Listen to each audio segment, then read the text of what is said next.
오늘의 사연을 시작하겠습니다. 안녕하세요. 제가 잠깐 일 때문에 해외에 거주하게 되었던 적이 있습니다. 그때 있었던 일이고 저한테는 아직도 잊을 수가 없는 기억이에요.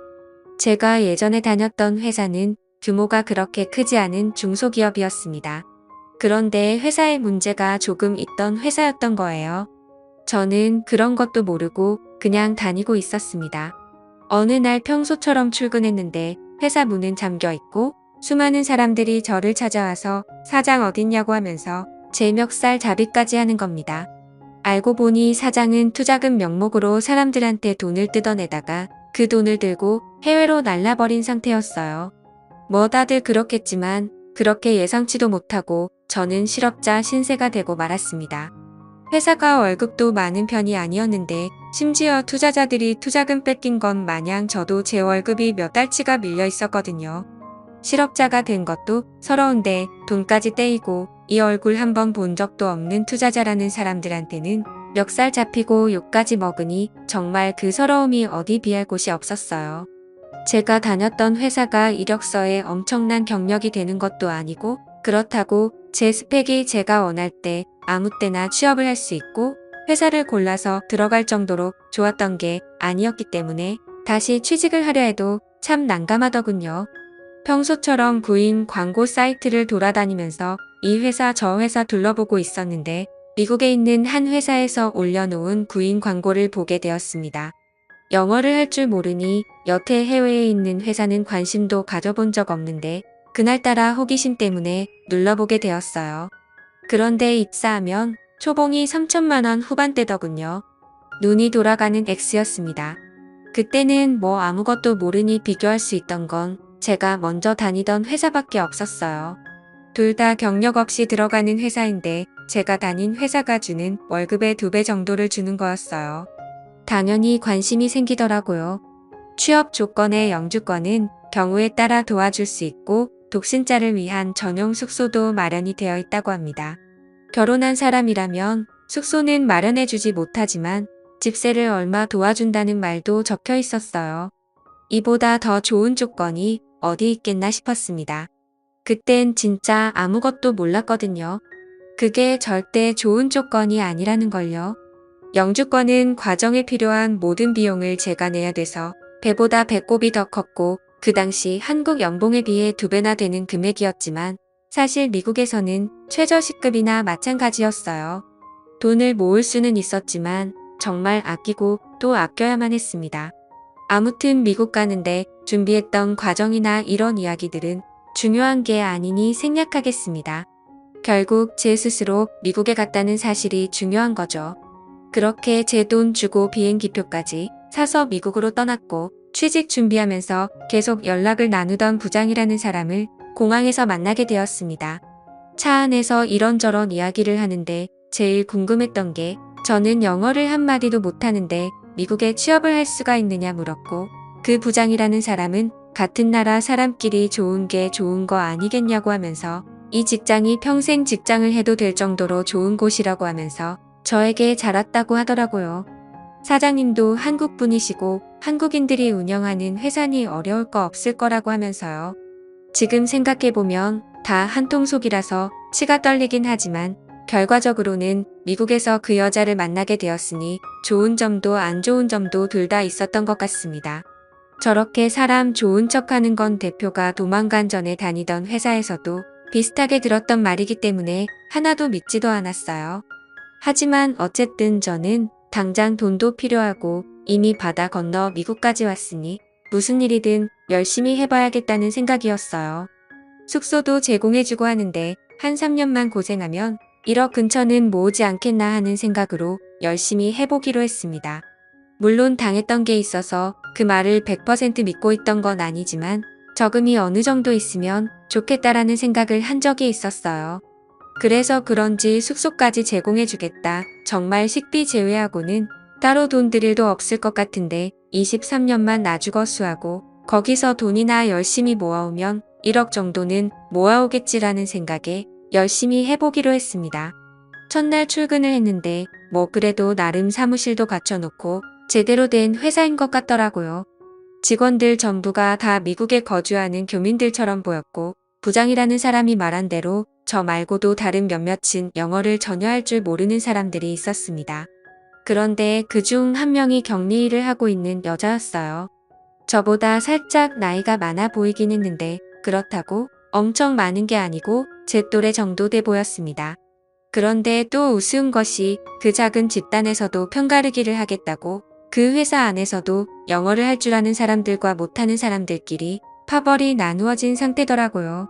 영어를 배워야겠다는 열망도 그다지 없던 편이라서 저는 자연스럽게 영어를 못하는 사람들 그룹과 어울리기 시작했고 그 격리 일을 하고 있다던 여자와도 자연스럽게 친해지게 되었습니다.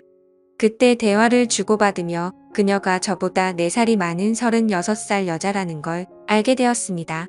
아이 2명을 키우고 있는 애엄마였고 남편은 한국에서 일하면서 돈을 보내주고 있다네요. 자식 교육 때문에 왔다고 들었는데 그 당시에 환율이 한번 엄청 올랐던 적이 있어요. 그때 남편이 송금하기 힘들다고 하여 하는 수 없이 그녀가 취직을 하게 되었는데 그때 취직을 한 이후로 일도 손에 맞는 것 같아서 계속하고 있다는 말을 들었습니다. 혼자 애 키우느라 고생이 많은지 매일 화장기도 하나도 없이 출근을 하고 옷은 세탁기를 돌려놓고 대충 개어놓은 건지 구김이 심했습니다. 그래도 그런 지쳐 보이는 모양새에도 그녀의 얼굴은 봐줄 만한 편이었고 애엄마라고 하기에는 군살도 하나도 없고 딱 보기 좋은 모습을 하고 있었어요. 정말 하나도 꾸미지 않고 있는데도 자연스럽게 예쁘다는 느낌을 받았습니다. 그래도 이 아줌마는 저랑은 다르게 퇴근 후에는 저녁 시간을 활용해 어학당 같은 곳을 다니면서 영어를 배우려고 했다는 겁니다. 애들 교육도 있고 하다 보니 영어가 필요한 순간이 온 것 같다는데 시간이 부족해서 그런지 영어가 많이 늘지는 않았다고 했어요.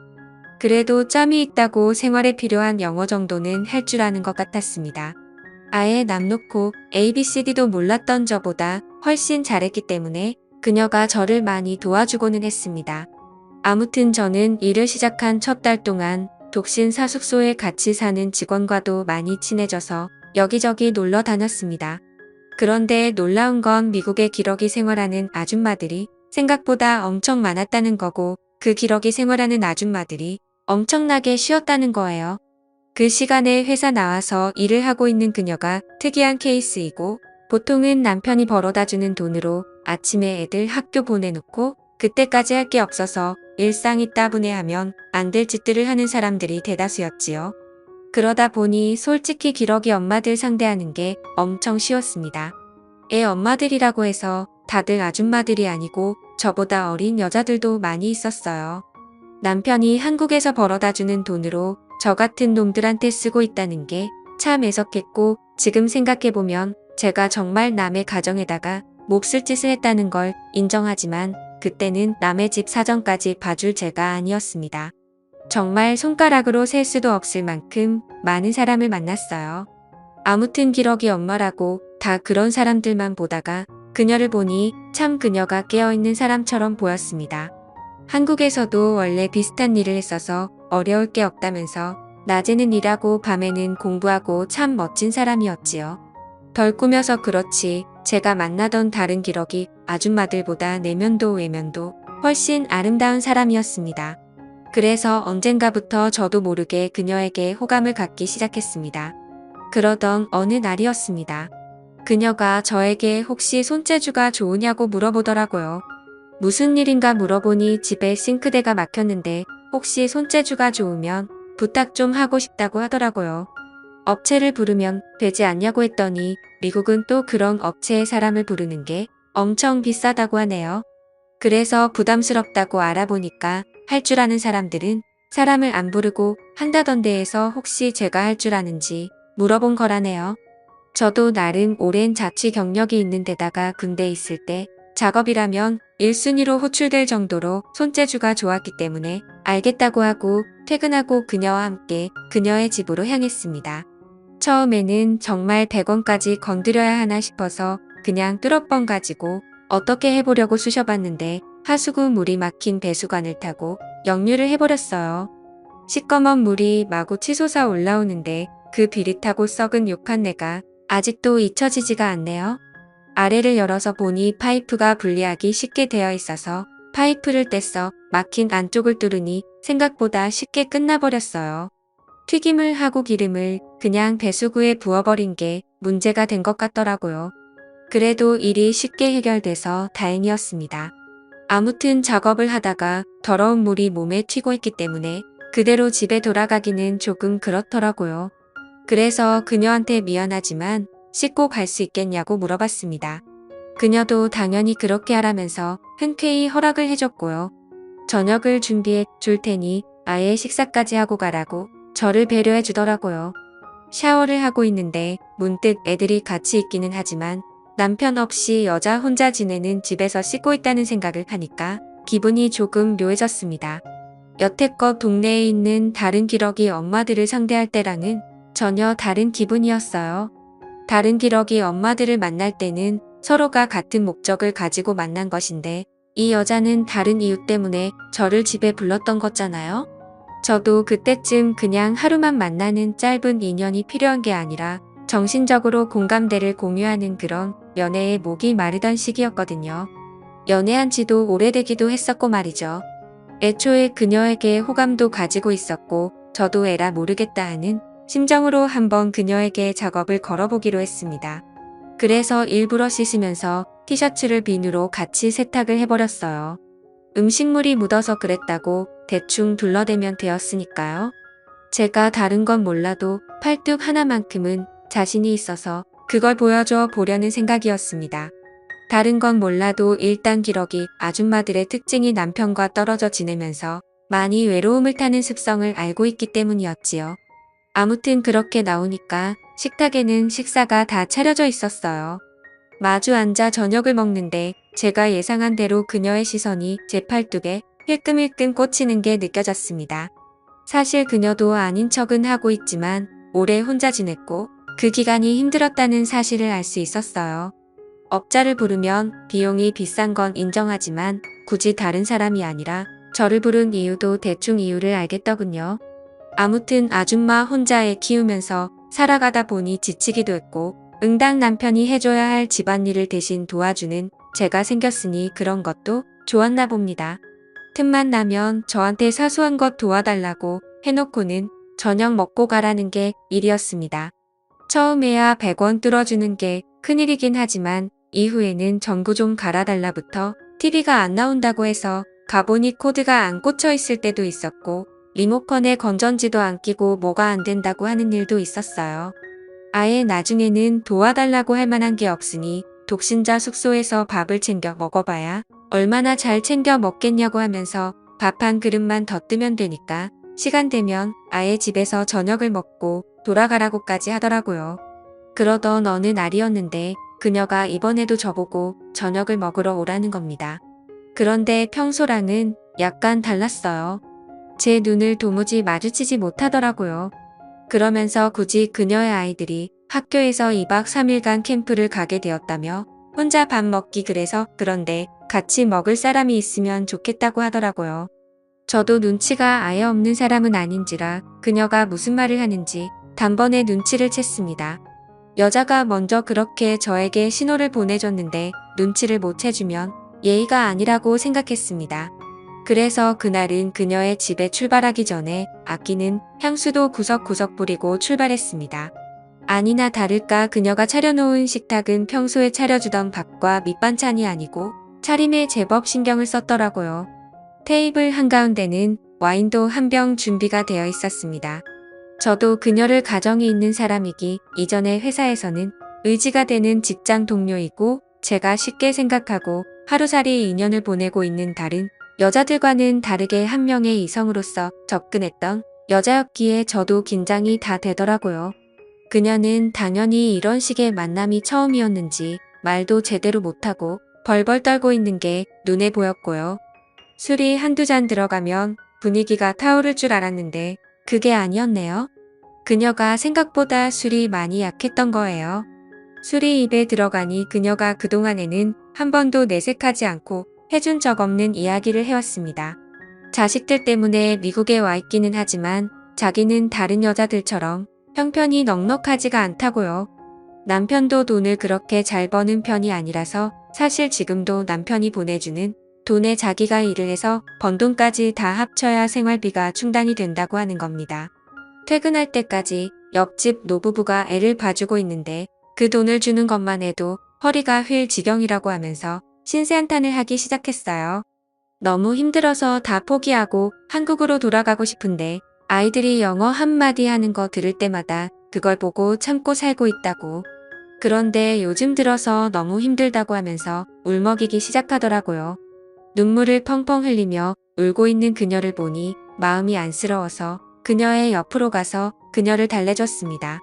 그녀도 오늘 저와의 시간을 기대한 건지 가까이 가서 보니 퇴근한 이후인데도 회사에선 하지도 않았던 옅은 화장을 하고 향수도 은은한 거를 뿌려 놓았더라고요. 그렇게 저희는 사랑을 확인하게 되었고 그날을 전후로 해서 우리 둘의 사이는 급속도로 가까워지게 되었습니다. 그녀도 저를 더 위치하게 되었고 얼마 안 있어서 저는 독신자 숙소를 나와서 그녀의 집에서 함께 지내게 되었습니다. 그녀의 남편에게는 미국에서 생활비가 모자라서 직장 동료인 저에게 월세를 일부 받으며 같이 지내게 되었다는 이야기를 해줬습니다. 그녀의 남편이 그래도 남자가 같이 사는 건 조금 그렇지 않냐고 부담스러워했지만 그녀가 돈이 모자라서 그러는데 어떻게 아냐고 지금 나 의심하는 거냐고 하면서 강하게 나가니 남편도 더 캐묻지는 못하더라고요. 나중에 가서는 아이들도 아버지의 자리가 필요했는지 저를 삼촌이라고 부르면서 잘 따라줬습니다. 그렇게 그녀하고는 제가 목표한 3년을 채울 때까지 거의 부부나 다름없이 함께 살았어요. 사실 그녀와의 추억은 정말 잊을 수 없는 아름다운 추억입니다. 그때는 그녀가 남편이 있는 걸 알면서도 연애를 시작했고 저는 그동안 그 사실을 망각할 만큼 진심으로 그녀를 사랑했었거든요. 부부처럼 다투기도 많이 다퉜지만 서로 많이 아껴줬습니다. 제가 한국에 돌아갈 때가 되면서 그녀는 결국 제가 아닌 한국에 있는 남편을 택했지만요. 저도 그때서야 제가 큰 잘못을 저질렀다는 걸 깨달았습니다. 한국에서 열심히 돈을 벌고 있는 그 남편에게 말이죠. 그녀는 저를 잠시 지나가는 인연으로 생각했는데 저는 그녀의 남편에게서 그녀와 그녀들의 아이들까지 뺏어올 생각을 하고 있었거든요. 저의 착각으로 끝나버렸긴 하지만요. 그 뒤로 저도 사람을 잘 못 믿게 돼서 독신주의자로 살고 있습니다. 연애는 하고 있기는 하지만 결혼은 하지 못할 것 같아요. 앞으로도 평생 쭉 저 혼자 살겠죠. 하지만 이해합니다. 이건 다 제가 지은 죄이자 지난 날에 대한 업보라고 생각하려고요.